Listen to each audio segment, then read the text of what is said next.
Монгол Улсын засгийн газар Швейцарын хөгжлийн агентлаг Дэлхийн банкны хамтран хэрэгжүүлж буй Монгол Улсад нийгмийн эгэх хариуцлагыг бэхжүүлэхийн төслийн хүрээнд боловсролын хамтын ажиллагааны нийгэмлэг төрийн бус байгууллагаас Ховд аймагт хэрэгжүүлж байгаа олон нийтийн оролцоотой сургууль дэд төслийн үйл ажиллагааны хүрээнд Манхан сумын ерөнхий боловсролын ахлах сургууль нь ангийн эцэг эхийн зөвлөлийг үр дүнтэй зохион байгуулж загварыг шинжилэн бий болгохоор ангийн эцэг эхийн зөвлөл төслийг хэрэгжүүлж байна. Ангийн эцэг эхийн зөвлөл нь өмнөх жилүүдэд байсан хэдий ч жинхэнэ утгаараа ажилдаггүй байсан тул уг төслөөр сургуулийн үйл ажиллагаанд дах эцэг эхийн бодит идэвхтэй оролцоо дэвшлүүлэх үндсэн үйл ажиллагаагаар эцэг эхчүүдийн санал бодлыг зангидан илэрхийлж альва үйл ажиллагаанд бүх эцэг эхчүүд оролцох боломжгүй нөхцөлд анги бүрээс тэдгээрийн төлөөллийг хангах сургуулийн хүрээнд дэх бодлогын төлөвлөлт хэрэгжүүлэлт зэрэгт аль ч ангийн эцэг эхийн төлөөллийг орхигдуулахгүйгээр оролцуулж тэгш оролцоонд тулгуурласан өрөөгөөчтэй үйл ажиллагааг бий болгож хэвшүүлэхэд анхааран ажиллалаа. Ангийн эцэг эхийн зөвлөлийг байгуулсан нь болохоор анги бүр дотроо 3-5 хүний бүрэлдэхүүнтэй эцэг эхийн зөвлөл байгуулад за энэ зөвлөлөөрөө дамжуулан сургуулийн үйл ажиллагаа болон ангийн багшийн сурагчийн ингээд хамтарсан үйл ажиллагааг зохион байгуулж оролцсноо гэсэн байна. Манай ерөнхий боловсролын сургуулиуд өмнө нь эцэг эхийн зөвлөлийг сургуулийн эцэг эхийн зөвлөл хэлбэрээр ажилуулдаг байсан. Энэ хэлбэр нь олон хүн оролцсон хэлбэр төдий бодит үр дүн багтаа байсан учраас бид ангийн эцэг эхийн зөвлөлийг шинээр байгуулан туршин үзэж байна.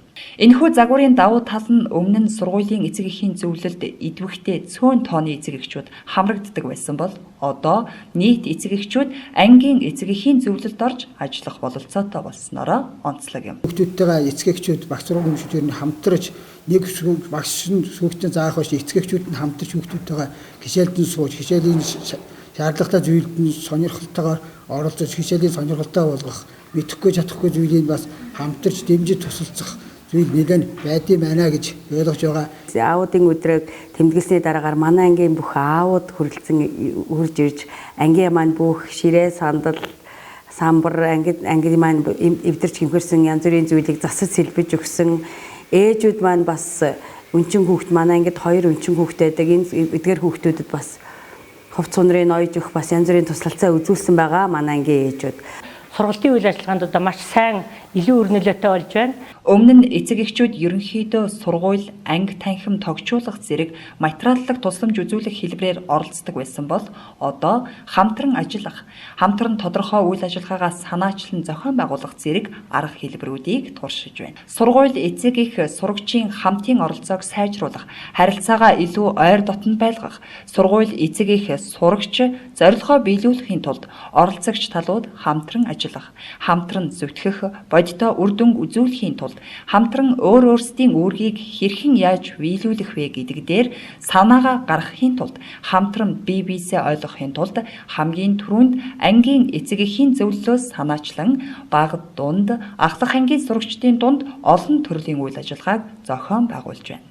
Үүнд бага ангийн сурагчдын дунд тоглох өдөр, дунд ангийн сурагчдын дунд өөрийгөө танин мэдэх, үзэл бодлоо чөлөөтэй илэрхийлэх боломжийг нэмэгдүүлэх зорилгоор биеийн өдөр, ахлах ангийн сурагчдын дунд талархлын өдрүүдийг тус зохион байгууллаа. Хичээл сургуульд нь сууж үр хүүхдүүдийнхаа хичээл сургуулийг маш их анхаарч дэмжиж тусалдаг болсон байгаа. Эцэг эх асран хамгаалагчдыг сургуулийн үйл ажиллагаанд татан оролцуулсан, тэдний идэвхийг сайжруулсан, сургуулийн амьдралтаа илүү ойр дотно болгож өгч байгаагаараа энэ төслийн ач холбогдол юм болов. Багш хүүхэд хоёрын хооронд сургуулийн үйл ажиллагаа явагддаг байсан бол эцэг эх гэдэг одоо зүйл одоо 3 дахь юу зайлшгүй байх шаардлагатай байна. 1-5 дугаар ангиудын дунд зохион байгуулсан тоглох өдрийн хүрээнд багш эцэг эхчүүд хамтран шагаан яслах, морь уралдуулах, шагаа таах, даан тоглох, алаг мэлхий өрх зэрэг тоглоомуудын хэрэглэгдэхүүнийг бэлтгэж хүүхдүүдтэйгээ хамтран тоглосон нь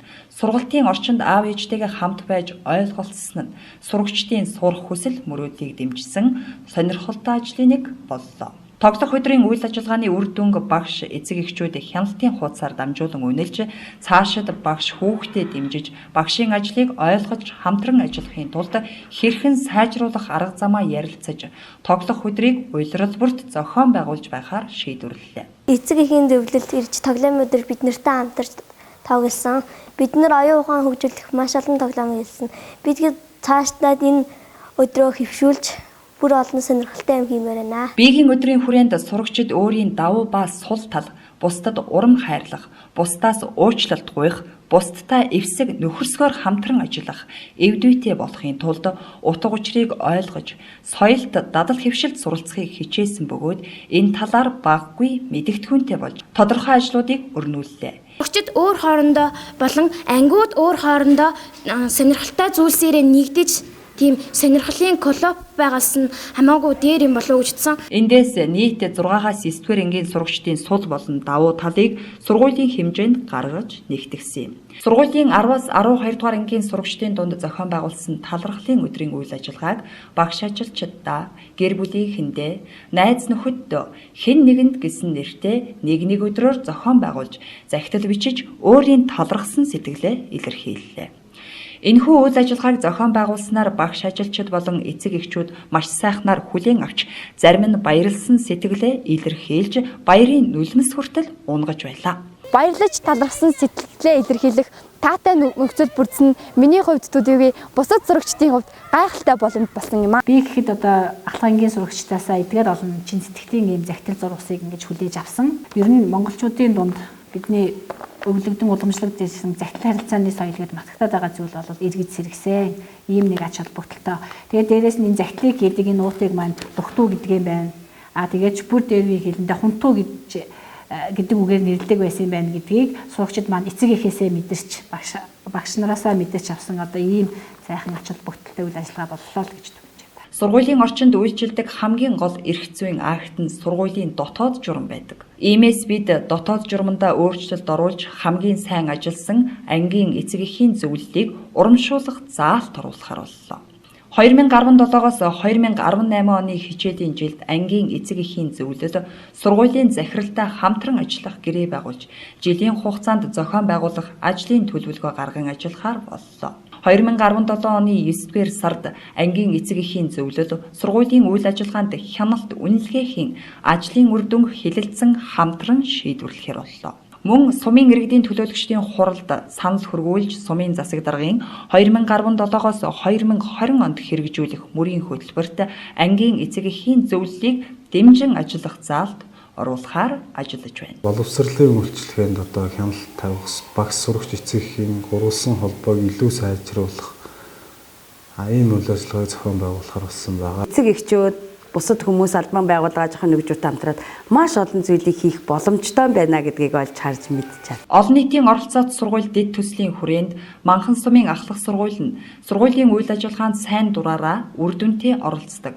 Бүтээлч үүрэг хүлээсэн, эдвэх санаачлаг оролцоотой эцэг эхийн зөвлөлийг бий болгох зорилго тавин энэ хүрээнд эцэг эхийн зөвлөл төлөөлөлтэй хамтран хэрэгжүүлсэн дээрх бүтээлч ажлууд нь ихээхэн үр дүнтэй анхны гарааны ажлууд боллоо. Иймээс манай сургууль цаашид сургуулийн үйл ажиллагаанд эцэг эх сурагчийн бүтээлч оролцоог улам бүр нэмэгдүүлэн олон нийтийн оролцоонд суурилсан загвар сургууль болон хөгжих зорилтыг тавин ажиллаж байна.